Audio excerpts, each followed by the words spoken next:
Oke, terima kasih kembali ke Pustaka Mingguan pada kesempatan ini dengan buku rujukan kita adalah How to Be Confident. Jadi, artinya bagaimana menjadi orang yang percaya diri. Jadi, orang yang percaya diri itu adalah mereka yang merasa bahwa diri mereka itu adalah kompeten.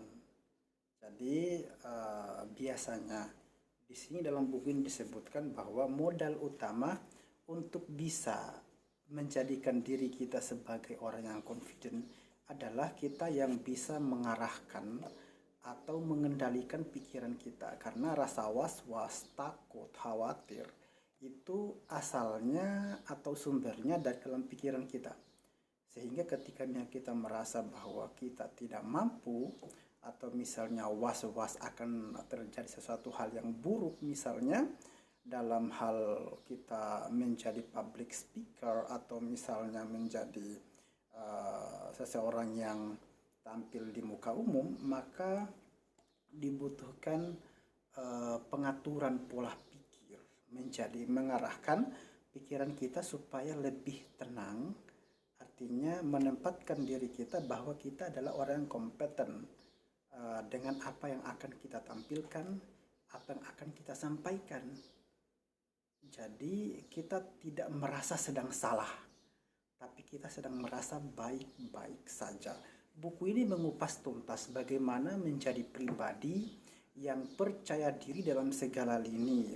Seperti kita bisa lihat di bagian daftar isinya, lebih detail menjelaskan. Pertama tentang kita diajak untuk bisa memahami percaya diri itu seperti apa. Kemudian berikutnya adalah kita juga diarahkan untuk bisa mengetahui tentang the power of your mind. Jadi bagaimana kekuatan pikiran kita bisa mengarahkan organ-organ tubuh kita. Kemudian tentang body confidence, jadi yang tadinya adalah pengaturan pola pikir akan keluar dalam bentuk output itu adalah body confidence. Kemudian bagaimana act confidence, artinya bagaimana kita tampil dengan percaya diri gitu kan.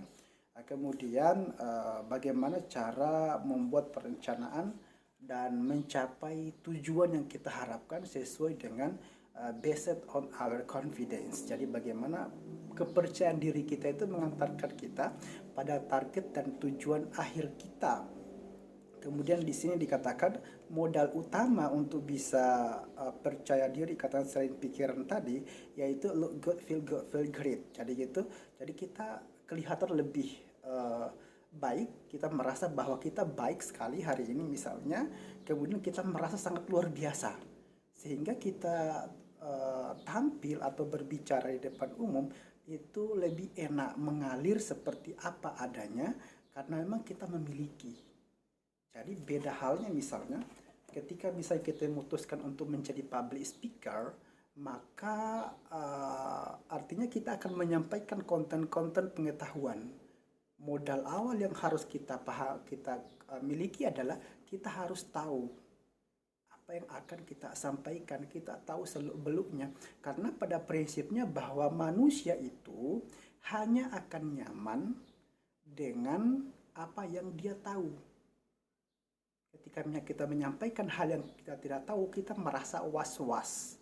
Jangan sampai salah, jangan sampai keliru, jangan sampai ada yang kritik. Nah, jadi hal-hal inilah yang akan memberikan efek umpan balik negatif terhadap kepercayaan diri kita.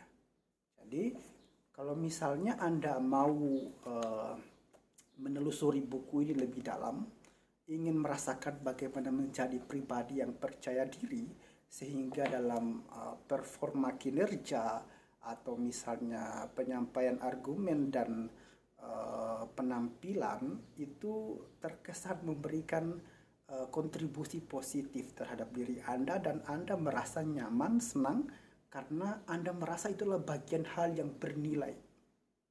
Anda merasa lebih baik ketika misalnya Anda menyampaikan sesuatu atau menampilkan sesuatu dengan luar biasa yang berangkat dari kepercayaan diri Anda. Jangan lewatkan buku ini, sangat menarik. Bukunya penyampaiannya sangat padat, kemudian desain isinya juga cukup elegan, kemudian kalimat-kalimat poin pengetahuan yang ada di dalamnya adalah poin-poin pengetahuan praktis dan bisa langsung dipraktekkan dalam kehidupan sehari-hari. Bukunya tersedia di perpustakaan Yayan Sorong, Anda bisa baca, kemudian Anda juga bisa pinjam sebenarnya. Demikian untuk pustaka mingguan pada kesempatan ini. Jangan lewatkan buku ini karena menjadi modal bagi kita sebagai seorang pribadi untuk bisa tampil lebih percaya diri dalam segala situasi. Demikian, Assalamualaikum warahmatullahi wabarakatuh.